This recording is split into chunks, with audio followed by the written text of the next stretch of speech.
80 के दशक में वाड़भन में पोर्ट हो, इसकी संकल्पना की गई। ध्यान में यह आया कि पूरे देश में 20 मीटर डीप ड्राफ्ट केवल वाड़भन में हमको उपलब्ध है और कहीं नहीं है। इसलिए यहां पर अगर पोर्ट तैयार होगा तो भारत एक मैरीटाइम पावर बनेगा। किंतु 1991 में सुप्रीम कोर्ट ने डहाणू का नोटिफिकेशन निकाला, एक कमेटी तैयार की और जन्म से पहले ही वाड़भन पोर्ट की मृत्यु हो गई और उसके बाद सबने कह दिया अब ये पोर्ट बन ही नहीं सकता।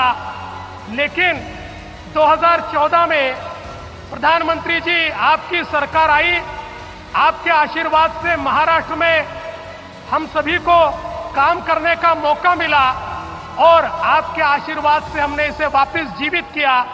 और सबसे महत्वपूर्ण कोई काम किया तो हमने नया राइट ऑफ वे ढूंढकर निकाला जो डहाणू नेचुरल अथॉरिटी के बाहर था और एक ऐसा राइट ऑफ वे जिससे पर्यावरण को कोई धोखा नहीं हो सकता। और उसके कारण ये जो 91 का नोटिफिकेशन था, उस नोटिफिकेशन से ये वाड़भन पोर्ट बाहर निकला और आपने इसको नेशनल पोर्ट का दर्जा दिया। और मुझे बहुत खुशी है, सुप्रीम कोर्ट तक हर जगह हम लोग जीतते गए और आज की ये परिस्थिति है कि वाड़भन का शिलान्यास आपके हाथ से हो रहा है।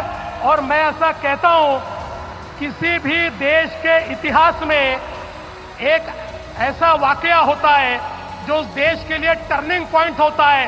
प्रधानमंत्री जी अगले 200 साल तक ये वाड़भन का जो पोर्ट है, इस पोर्ट के कारण आपका जो नाम है वो इतिहास में दर्ज होगा कि भारत को आगे ले जाने का काम अगर किसी ने किया तो प्रधानमंत्री मोदी जी ने यहां पर किया। मच्छीमार बंधू भगिनींना, आपल्या 5 से 26 मच्छीमाराची गावे, कोळीवाडे आणि 15 लाख मच्छीमारांच्या लोकसंख्येसह महाराष्ट्राचे मत्स्यपालन क्षेत्रातील योगदान खूप मोठे आहे।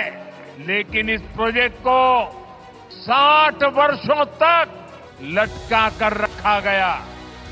महाराष्ट्र और देश के ये योजना इतने जरूरी काम को कुछ लोग शुरू ही नहीं होने दे रहे थे। 2014 में आप सबने हमें दिल्ली में सेवा करने का मौका दिया।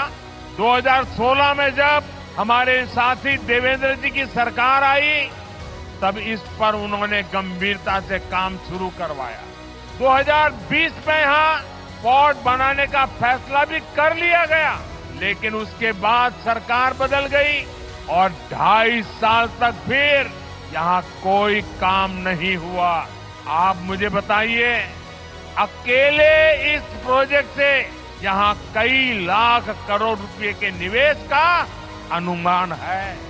यहां करीब 12 लाख रोजगार के अवसर पैदा होंगे। महाराष्ट्र के इस विकास से आखिरी किसे आपत्ति थी? कौन लोग थे जो महाराष्ट्र के विकास को ब्रेक लगा रहे थे? ये कौन लोग थे जिनको महाराष्ट्र के नौजवानों को रोजगार मिले, इससे इतराज था।